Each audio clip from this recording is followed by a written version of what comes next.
Practice what he preached. And you see all these various religious symbols here on the bottom. What does this bumper sticker mean? If I had to guess, I would think the person is trying to say that Jesus' teachings are very good, and we should abide by them, all of humanity. These are things that everyone has pretty much grasped and taken and applied to their lives. And it's stuff which is across the board in all cultures that people say, yes, that's a good thing to practice. And this is even evident because many religions actually want a piece of Jesus. Hindus, for example, at least some of them, would say that Jesus is an avatar of Vishnu. Some Buddhists want to say that Jesus was a bodhisattva. Islam says that Jesus was a prophet. Judaism, well, historically killed him for being a false prophet.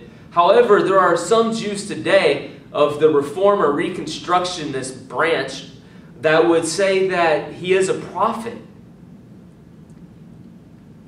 So basically what I see with this is a good example of religious pluralism.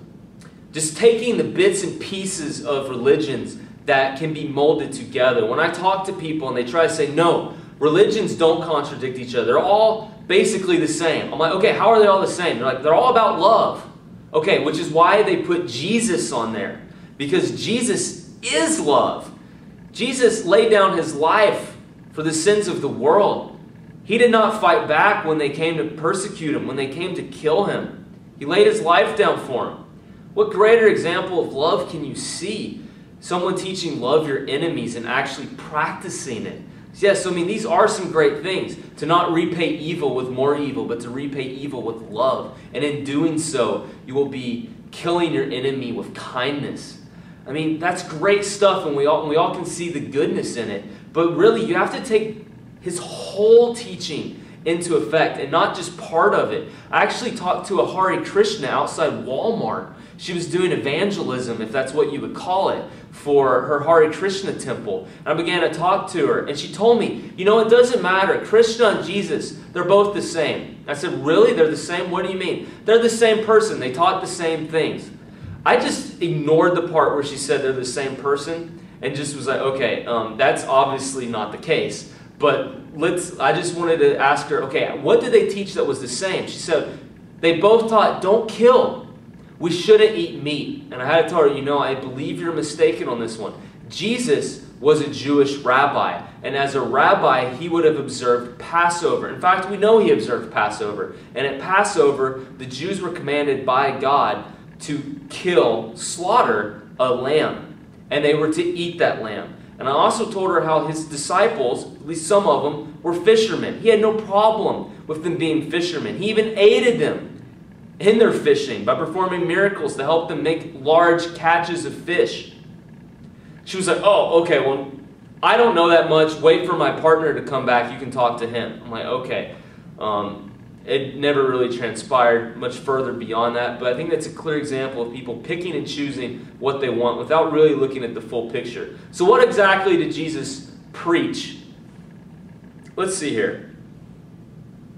I will look up some verses for you and share these with you. These are from the New Testament, the book of John, written by one of Jesus' closest disciples. Jesus said, I am the living bread which came down from heaven. If anyone eats of this bread, he will live forever. Jesus said to them, you are from beneath, I am from above. You are of this world, I am not of this world. Then Jesus spoke to them again, saying, I am the light of the world. He who follows me shall not walk in darkness, but have the light of life. Jesus said to them, most assuredly, I say to you, before Abraham was, I am. I am the door. If anyone enters by me, he will be saved, and will go in and out and find pasture. I am the good shepherd. The good shepherd gives his life for the sheep. Do you say of him whom the Father sanctified and sent into the world, you are blaspheming? Because I said, I am the Son of God.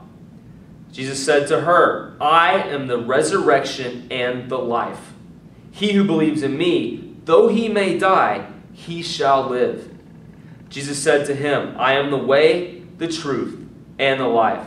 No one comes to the Father except through me. I am the vine. I am the true vine, and my Father is the vine dresser. Wow. And there are more I am statements that I could also share from John. But I think this shows pretty clearly, if we're going to practice what he preaches, we must enter through him in order to have a relationship with God. And if such statements are true, all other contradictory claims must be false. That's not set out of hate. That's actually set out of love, because I believe that this is true. And this message shared by the Apostle John is good news for the whole world.